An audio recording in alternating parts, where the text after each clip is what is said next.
So, dito nga po mga kalingap mga ka-EDC, Kalingap Edu medyo nagalit dahil sa video nila ni Viancy sa 7-Eleven.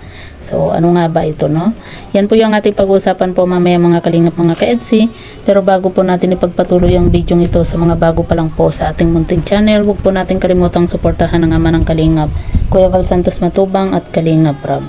At paunawa panoorin po muna ang full video bago mag-comment para malaman ang nilalaman nito. So dito nga po mga kalingap mga ka-EDC, may nabalitaan nga po tayo, no, na itong si Kalingap Edu ay medyo nagalit nga daw po dahil nga po sa video nila ni Viancy sa 7-Eleven.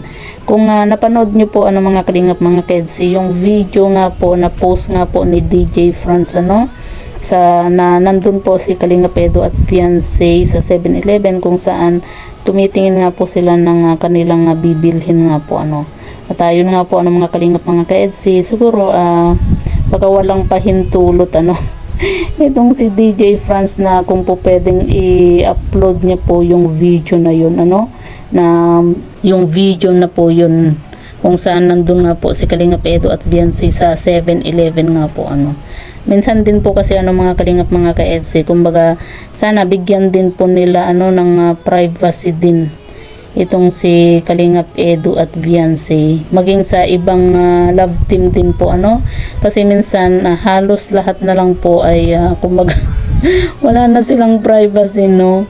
Sabi nga po buti na lang daw hindi sila nag-kiss doon, di ba? Kasi kung hindi, kitang-kita, di ba? Huling-huli na itong si Kalingap Edu at Viancy ay nag-kiss, di ba?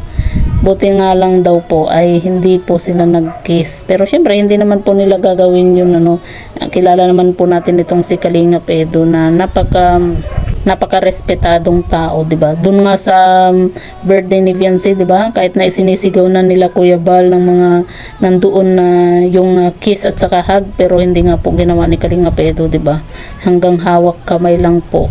Kaya talagang napaka-respetado po ni Kalingap Edu dito kay Viancy nga po mga kalingap. At ayun nga po mga kalingap mga ka-EDC, medyo nagalit nga daw po itong si Kalingap Edu dahil doon. Sana din po kasi mga kalingap kumbaga minsan hingiin din po nila yung permiso ng isang tao kung po pwede bang i-upload, kung okay lang ba na videohan sila, yung mga ganyan kasi kumbaga syempre kailangan din po nila minsan ng privacy kasi di ba halos lagi na lang natin sila nakikita sa sa behind the scene or sa BTS. Kumbaga maganda rin naman po na may BTS kasi nga po yung mga wala po sa upload ni Kalingap Rab minsan nakikita po natin sa mga BTS nga po, di ba? Pero yun nga po, syempre minsan din po kailangan din po ng privacy nga po ng EDC. Kumbaga hindi po naman kailangan na bawat galaw po nila ay talagang laging naka-camera Kaya minsan hindi po nakakapag-usap ng maayos itong dalawa dahil nga po syempre lagi po nilang nakikita na may camera nga po Kita nyo naman po, di ba? Hindi po nakaligtas ang EDC sa camera nga po sa 7-Eleven sa CCTV ng 7-Eleven nga po mga kalingap mga ka-EDC.